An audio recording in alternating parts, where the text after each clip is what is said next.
السلام عليكم ورحمة الله تعالى وبركاته. نتمنى تكونوا بخير، نتمنى يلقاكم الفيديو في احسن الاحوال. اليوم ان شاء الله غادي نشارك معكم بسكوي صحي لشرب الشاي بطريقه سهله وبسيطه، فتبعوا معي الفيديو حتى الاخير باش تعرفوا على المقادير وطريقه التحضير. بسم الله على بركه الله.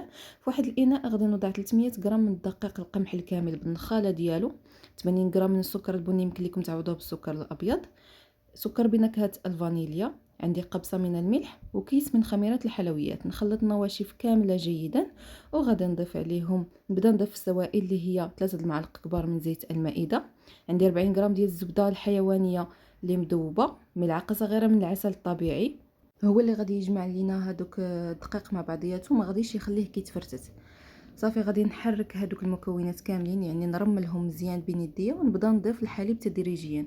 صافي ملي نرملهم مزيان ونشوف ان المكونات دخلوا مع بعضياتهم، غادي نبدا نزيد الحليب تدريجيا، وضعت تقريبا 10 المعالق كبار في الاول. الملعقه كتختلف على حسب الحجم ديال كل ملعقه اللي عندك، فغادي تبداي تضيفي تدريجيا الحليب حتى تحصلي على واحد العجينه اللي تكون متماسكه، ولكن في نفس الوقت ماشي معجونه، يعني باقا كتفرتت، يعني غادي تلقاوها بانها باقا شويه كتفرتت، ولكن الا جمعتوها بين يديكم غادي تجمع لكم على هذا الشكل هكذا، باش كيعطيكم واحد الوصفه اللي هي ناجحه وما كتكونش قاصحه، وفي نفس الوقت فاش كطيب وكتبرد كتجي مقرمشه بزاف. كيف ما كتشوفوا العجينه ديالي كتكون على هذا الشكل، ما كتكونش معجونه، ما كنعلكوهاش عفوا، فراها كتبقى على هذا الشكل، يعني بحال كتبان لكم كتفرتت. غادي نطلقها ما بين جوج ديال البلاستيكات على هذا الشكل، السمك اللي ما يكونش غليظ وما يكونش رقيق بزاف باش ما تجيش يابسه.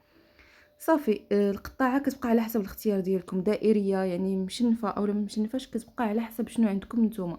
انا استعملت واحد القطاعه اللي تكون صغيره ما كبيراش بزاف، وفي نفس الوقت ماشي صغيره بحال كنقطعوا بها الكاليط. نوضعهم فوق صينيه الفرن اللي ديجا وضعت فيها ورق الزبده.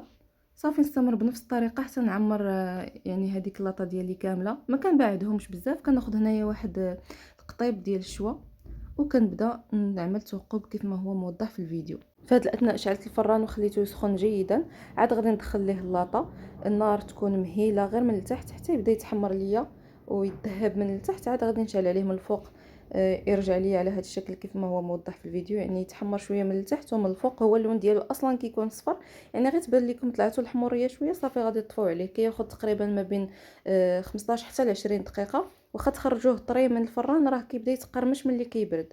هذا هو الشكل النهائي ديالو، صراحه راه كيجي بحال البسكوي اللي مشري، صحي 100%، خاصه الا اعتمدتوا على يعني المكونات اللي تشاركت معكم بالضبط. نتمنى الوصفه تكون نالت اعجابكم، شكرا على مشاهده الفيديو، الى فيديو قادم باذن الله. السلام عليكم ورحمه الله.